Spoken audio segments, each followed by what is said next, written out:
ज्ञानोबा ते विनोबा, महाराष्ट्राची समृद्ध संत परंपरा. जगात आजही घुमतो ज्ञानोबा तुकोबांचा नारा. समृद्ध जगण्यासाठी जीवनात हवा संत साहित्याला थारा. निरूपण संत विचारांचं संत संग, संतांच्या गोष्टी. पुंडलिक वरदे हरी विठ्ठल श्री ज्ञानदेव तुकाराम. नाथ कामविकाराबद्दल आपल्याला सावध करतायत. एकनाथ महाराजांचं प्रसिद्ध भारूड थट्टा, त्याच्यामध्ये नाथ पुढे असं म्हणतात की वाली ही मुकला आपला प्राण, अशी ही थट्टा. भल्या भल्यासी लावी ते बट्टा, करू नका थट्टा, भल्या भल्यासी लावी ते बट्टा. कामविकार आपला कसा नाश करतो ह्याची अनेक उदाहरणं ह्या भारुडातून नाथ देतात. त्यांनी पुढे दिलेलं उदाहरण वालीचं आहे. वाली मुकला आपला प्राण. कोण हा वाली? रामायणामध्ये आपण वालीची ती प्रसिद्ध कथा बघतो. किष्किंध्याचा सम्राट, वानरांचा सम्राट म्हणजे वाली. सुग्रीवाचा मोठा भाऊ म्हणजे वाली. अत्यंत पराक्रमी, अत्यंत शक्तिमान असा हा वाली आहे. हा वाली किती पराक्रमी आणि किती शक्तिवान आहे. रावण हा अत्यंत बलाढ्य असं आपण समजतो. दशमुख असलेला रावण, तो अत्यंत आणखीन 20 हात असलेला रावण, अत्यंत बलाढ्य असलेला रावण. त्या रावणाला एकदा असं वाटलं की आपण कोणाशी तरी द्वंद्व करायला पाहिजे, कोणाबरोबर तरी कुस्ती करायला पाहिजे. म्हणून तो बघत होता तर त्या ठिकाणी नारद मुनी आले. त्याने नारद मुनीला पकडलं आणि ते म्हणाले, नारदा चल आपण कुस्ती करूया, मला कुस्ती करण्याची खुमखुमी आलेली आहे. पण त्यावरती नारद मुनी हसायला लागले. ते म्हणाले की नारदा, रावणा, अरे तू असा कसा विचार करू शकतोस? मी कोण आहे? मी बघ किती कृश आहे, मी किती बारीक आहे. मी तुझ्याबरोबर कसं काय द्वंद्व करणार?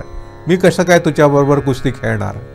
तुझ्या बरोबर तितकाच ताकदवान, पराक्रमी, शक्तिमान व्यक्तीबरोबरच तू खरं म्हणजे कुस्ती करायला पाहिजेस. तर असा कोण आहे की ज्याच्याबरोबर मी कुस्ती करू शकेन? तर ते म्हणाले की तू वालीकडे जा. वालीबरोबर तू कुस्ती केलीस तर वाली हा तुझ्या समतुल्य आहे, त्याच्याबरोबर तू कुस्ती कर. त्याप्रमाणे रावण वालीला शोधत शोधत किष्किंधेमध्ये आला. किष्किंधेमध्ये आला, म्हणाले वाली कुठे आहे? तर ते म्हणाले की वाली महाराज संध्यावंदना करण्यासाठी समुद्रकिनारी गेलेले आहेत. दररोज ते संध्यावंदन करतात आणि पृथ्वी प्रदक्षिणा करून पुन्हा येतात.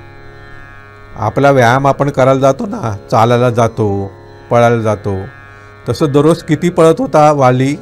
तर तो प्रत्यक्षात पृथ्वीला प्रदक्षिणा करत होता. अशा प्रकारचा तो त्याचा दररोजचा व्यायाम होता. त्या ठिकाणी वाली गेलेला होता. संध्यावंदन करायचं आणि पृथ्वी प्रदक्षिणा करून परत यायचं. त्याचं संध्यावंदन चालू होतं. त्या ठिकाणी रावण गेला आणि तो वालीला म्हणाला, ये वाली, चल आपण कुस्ती करूया. तू स्वतःला ताकदवान समजतोस काय? चल माझ्याबरोबर कुस्ती कर. वालीने त्याला सांगितलं, थांब तिकडे.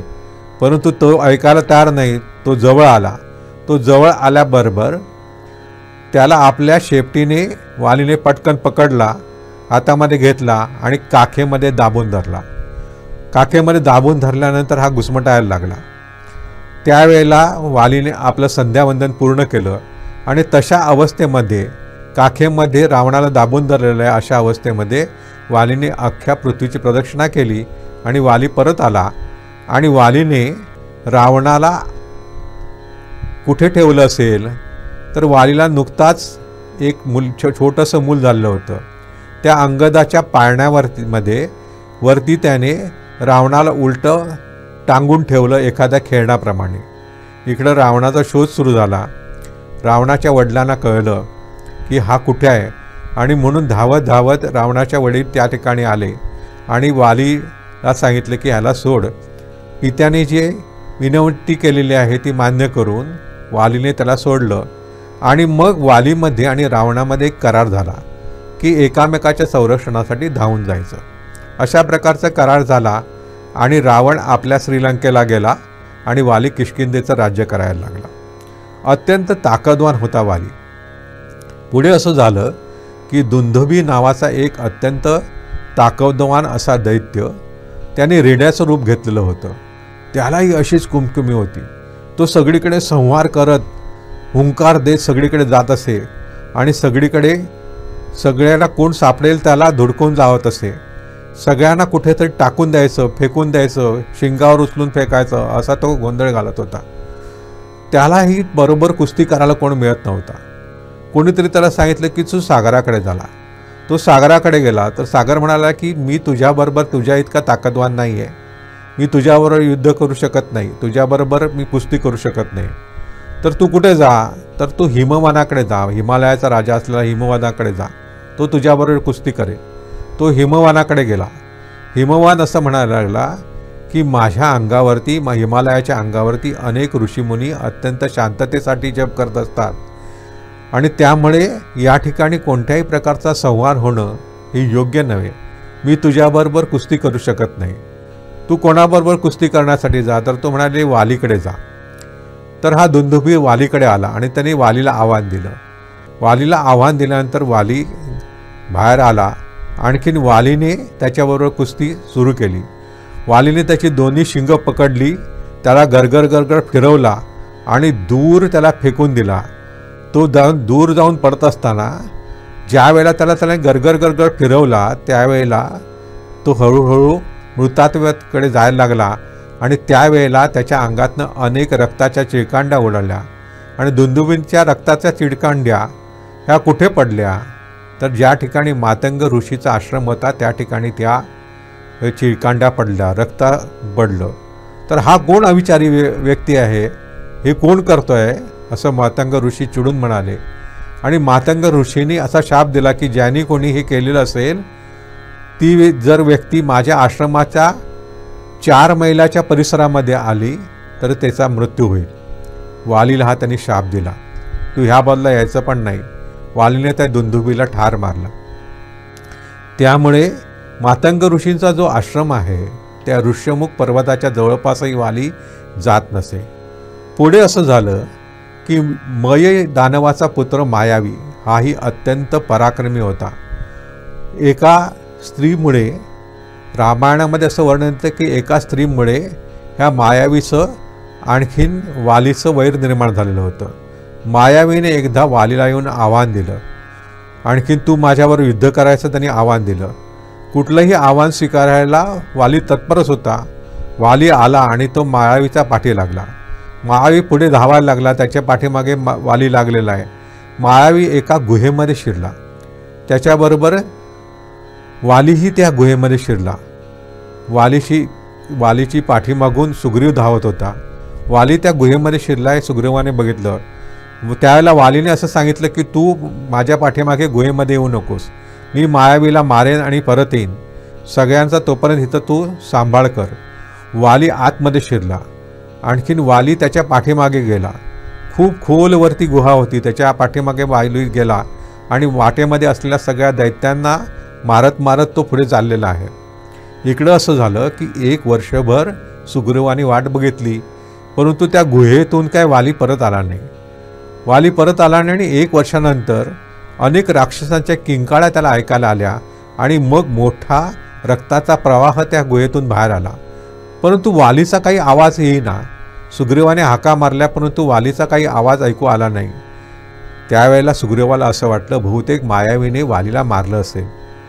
त्यामुळे मायावी बाहेर येऊ नये म्हणून सुग्रीवाने एक मोठी शिला घेतली आणि गुहेचं द्वार बंद केलं आणि सुग्रीव परत आला. सुग्रीव परत आला आणि वाली परत आला नाही. झालेली गोष्ट त्यांनी आपल्या सगळ्या सैनिकांना सांगितली. त्यावेळेला सगळ्यांनी असं सांगितलं, सगळ्या वानरांनी असं सांगितलं की मग तू आता राज्यावरती बस. त्याप्रमाणे वालीच्या सिंहासनावरती सुग्रीव बसला. सुग्रीव राजा झाला. काही काळानंतर त्या ठिकाणी प्रत्यक्षात घडलेलं होतं काय, तर गुहेमध्ये मायावीलाच वालीने ठार मारलेला होता आणि मध्ये जो खूप रक्ताचा तिथं प्रवाह होता तो ओलांडत मध्ये कोण राक्षस असतील त्यांना मारत मारत वाली त्या गुहेतून बाहेर आला. बाहेर येताना त्याने बघितलं की शिळा तिथं आहे. वालीचं ताकद एवढी होती की त्याने आपल्या पायाने ती शिळा लाथ मारून उडून लावली आणि वाली बाहेर आला. वाली बाहेर येऊन बघतो तर काय, सुग्रीव नाही. म्हणून तो आपल्या राजधान्यामध्ये आला. तर त्याला ते बघितलं की सुग्रीव राज्यात सिंहासनावर बसलेला आहे. वालीला अत्यंत राग आला. त्याने त्या सुग्रीवाला सिंहासनावरनं खाली ओढलं. सुग्रीव म्हणाला की दादा तुझी आम्ही वाट बघितली, परंतु तू आला नाहीस. तुझं सिंहासन आहे, तू सिंहासनावर बस. परंतु वालीला राग आला होता. वालीने त्याच्या सगळे जे सैनिक होते, जे सुग्रीवाचं संरक्षण करत होते, त्यांना तुरुंगामध्ये टाकलं. आपले जे तिथले राज्यकारभार पाहणारे मंत्री होते त्यांना तुरुंगामध्ये टाकलं. आणि तो म्हणाला की सुग्रीवा इथनं चालता हो. त्याने त्याची सगळी संपत्ती, एवढंच नव्हे तर त्याची जी पत्नी होती रुमा, तिलासुद्धा आपल्या ताब्यामध्ये घेतलं आणि वालीला त्याच्या अंगावरच्या वस्त्रांनिशी त्याला हाकलून दिलं. आता सुग्रीव तिथनं बाहेर पडला. वालीबरोबर युद्ध करून त्याला पराभूत करणं हे शक्य नाही हे सुग्रीवाला माहीत होतं. म्हणून सुग्रीव आपले काही जवळच्या मित्रांना घेऊन ऋष्यमुख पर्वतावर गेला, की ज्या पर्वतावरती येताच वालीचा नाश होईल अशा प्रकारचा शाप त्याला होता. म्हणून त्या ऋष्यमुख पर्वतावरती आपल्या मित्रांबरोबर राहिला. त्याच्याबरोबर त्याचा अत्यंत जीवश्य कंठस्थ मित्र असलेला हनुमानही होता. ज्यावेळेला राम आणखी लक्ष्मण त्या मार्गावरनं यायला लागले, सीतेचं हरण रावणाने केलेलं होतं आणि त्या मार्गावरनं राम आणि लक्ष्मण येत असताना हनुमंताने त्यांना ओळखलं आणि हनुमंताने त्यांची आणि सुग्रीवाची गाठ घालून दिली.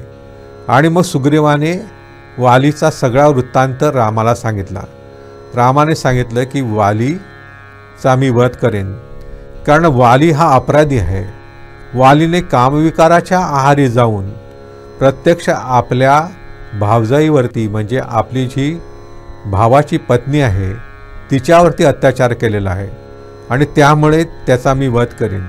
वालीचं हे मोठं पाप होतं की कामविकाराच्या आहारी गेल्यानंतर वालीने आपली कन्या जवळजवळ आपण ज्याला कन्या म्हणतो तशी आपल्या भावाची जी धाकट्या भावाची पत्नी आहे तिला आपल्या ताब्यामध्ये घेतलं आणि तिच्यावरती अत्याचार केला. म्हणून वालीचा मी वध करेन असं. ज्या वेळेला सुग्रीव आणि वाली यांचं युद्ध चालू आहे अशा वेळेला रामप्रभूने वालीला बाण मारला, आणखीन त्याला मारलं. वालीचा वध का रामप्रभूने केला तर त्याच्या मनातील हा कामविकार वालीच्या नाशाला कारणीभूत ठरलेला आहे. म्हणून कामविकाराच्या आहारी गेल्यामुळे वालीचा नाश झाला असं ज्ञात हे या ठिकाणी सांगतात. म्हणून कामविकारापासून सावध राहायला पाहिजे. आणि कामविकार आपल्या मनामध्ये उत्पन्न होत असेल तर आपण भगवंताचा दावा केला पाहिजे की माझ्या मनामध्ये अशा प्रकारचे विकार उत्पन्न होऊ देऊ नकोस. आणि आपण सावध होऊन या विकाराचा सामना केला पाहिजे असं नाथाने सांगितलेलं आहे. आज आपण इथं थांबूया. धन्यवाद.